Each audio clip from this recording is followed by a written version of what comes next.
Hola chicos, ¿cómo están? En este video voy a hacer una retroalimentación de lo que ya hemos visto en la guía número 9 y que también les va a servir para trabajar en la guía número 10 y características de las civilizaciones posteriores.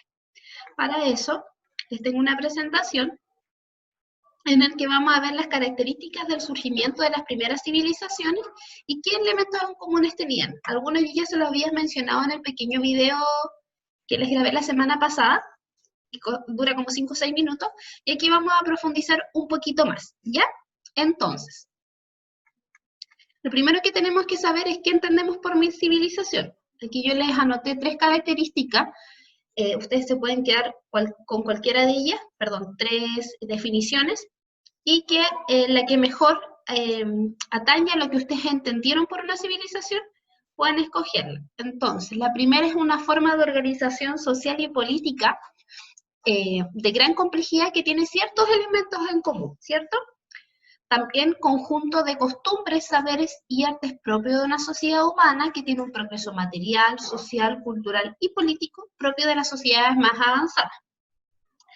Y una última definición, una civilización es un estado o una etapa de la cual distintas culturas y sociedades humanas llegaron a un nivel de desarrollo elevado de sus organizaciones, expresiones simbólicas, arquitectónicas, religiosas, además de una gran evolución de sociedades y centros urbanos.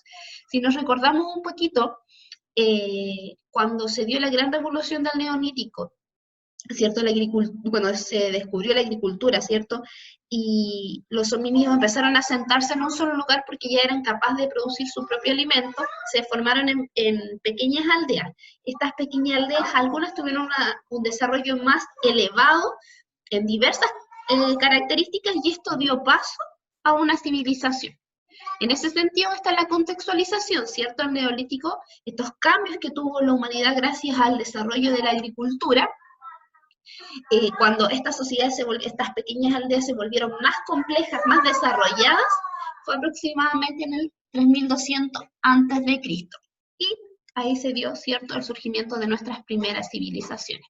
Esto es más ya de la guía número 10 específicamente. ¿Dónde y cuándo surgieron las primeras civilizaciones?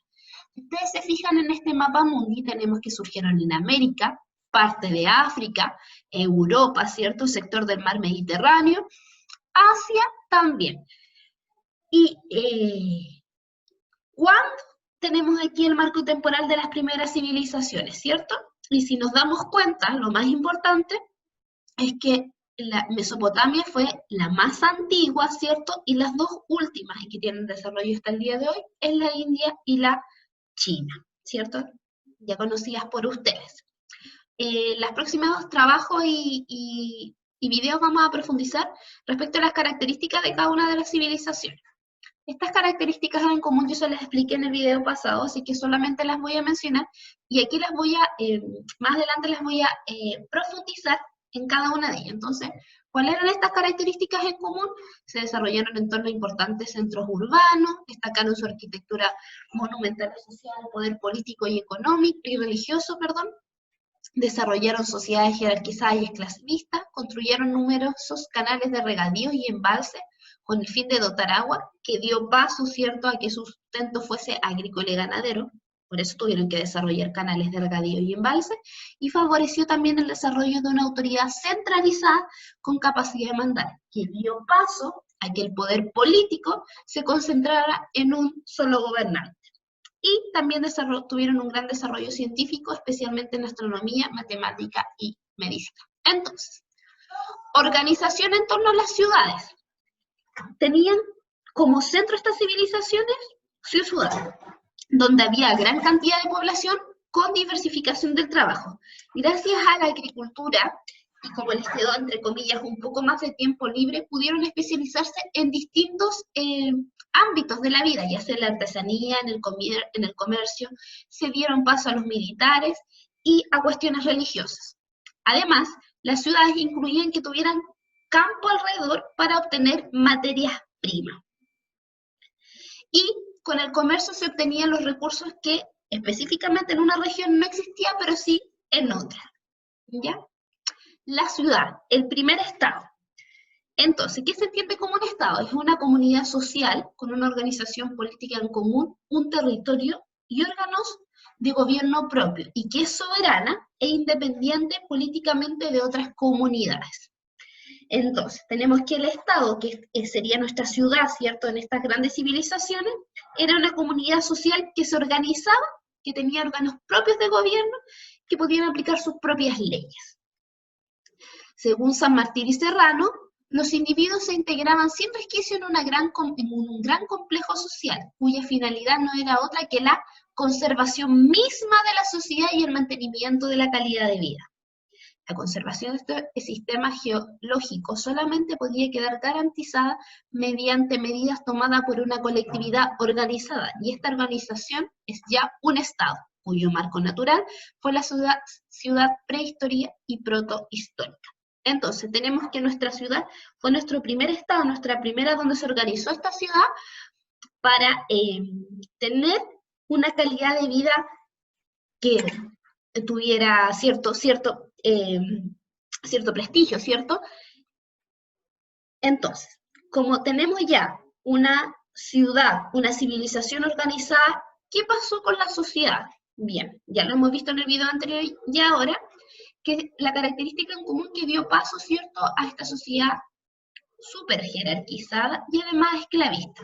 Aquí tienen la pirámide social de la civilización egipcia, donde en la punta de la pirámide se encuentra el faraón, ¿cierto? También dijimos que el poder político se concentraba en una sola persona. Aquí también tienen la característica. ¿Ven cómo se va enlazando una característica con la otra? Finalmente, en la base de la pirámide tenemos los más desposeídos, ¿cierto? Dijimos que la sociedad era esclavista, entonces la base tenía que ser los esclavos. Y aquí dice, de acuerdo a las tareas desempeñadas y la posesión de bienes, las personas pertenecían a diversos estamentos sociales que se diferenciaban por su poder y prestigio. Entonces, entre más arriba de la pirámide, más poder yo tenía. Más abajo, menos poder, obviamente, menos libertades. El paso desde una sociedad igualitaria que se dio en el Paleolítico y Neolítico a otra jerárquica, caracterizada por la desigualdad hereditaria y empleo de una gran cantidad de mano de obra en la construcción de edificaciones públicas, fue un paso tan revolucionario como los que condujo al Neolítico. O sea, el que de la sociedad que eran todos iguales, que se dio en el Paleolítico y en el Neolítico, se diera paso a esta sociedad donde estaba muy marcada a qué rango social pertenecía esto, fue tan importante como el descubrimiento de la agricultura. La nueva ideología suponía que los jefes pertenecían a linajes distintos que el resto de la población. Este pensamiento permitió a la élite exigir más trabajo a los grupos de rango inferior. El surgimiento de una élite que redistribuye y comanda la mano de obra, dirige la guerra y desarrolla ideas religiosas más complejas, es el plazo previo a la conformación del Estado. Respecto a lo que acabo de leer de Harris, me gustaría preguntarles, y que si quieren pensar, este desarrollo de una sociedad jerarquizada, ¿cierto?, donde los jefes pertenecen a un linaje distinto. Estamos hablando aquí del desarrollo de las primeras civilizaciones, pero estas características ¿se podrían llevar a la actualidad respecto a la sociedad que estamos viviendo? Para que lo reflexionen. Dentro de las características de la arquitectura, yo les dije que era monumental y que además tenían características religiosas y políticas. Ya sabíamos que la religión era politeísta, es decir, creían en varios dioses, ¿cierto? Y se creía que el gobernante tenía un poder divino, que emanaba, ¿cierto?, de estos dioses, y que por eso era intocable y tenía todo el poder. La agricultura de alto rendimiento. También hemos dicho, ¿cierto?, que desarrollaron canales de regadío, puesto que la agricultura sustentaba su economía y además su alimentación. Entonces, surge de la necesidad de una base alimenticia suficiente para sostener a todos los habitantes. Con la ayuda de precisos calendarios, descubrieron los ciclos de los ríos. Recuerdo que ellos tuvieron un gran desarrollo científico. Ocurrió en las llanuras regadas por los ríos, cuyos sedimentos aumentaban la fertilidad de la tierra. Las civilizaciones prístinas, que es importante que dentro del desarrollo de estas grandes civilizaciones, la mayoría se asentó cerca de los ríos. Por eso la sumeria, que es Mesopotamia, estaba entre el río Tigris y Éufrates. La egipcia tenía el río Nilo. La civilización hindú tenía el río Indo y el río Ganges, y la civilización china tenía el río Amarillo, tiene el río Amarillo y el río Azul. ¿Qué conocimientos científicos surgieron dentro de las primeras civilizaciones? Surge la necesidad de registrar los movimientos de personas y productos, llevar la cuenta. Aquí se desarrolla la contabilidad.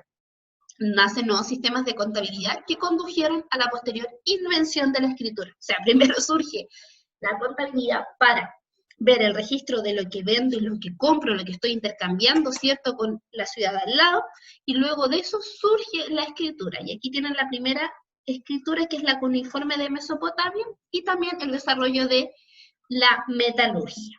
En cuanto al poder político, tenemos la centralización del poder, ¿cierto? Eso significa que una persona concentra todo el poder. Aquí están en otras palabras, poder concentrado en un soberano. ¿Qué facultades tenía? De aplicar normas a los habitantes de la ciudad y los campos, es decir, desde la pirámide social de él para abajo, él podía aplicar las normas a todos los habitantes.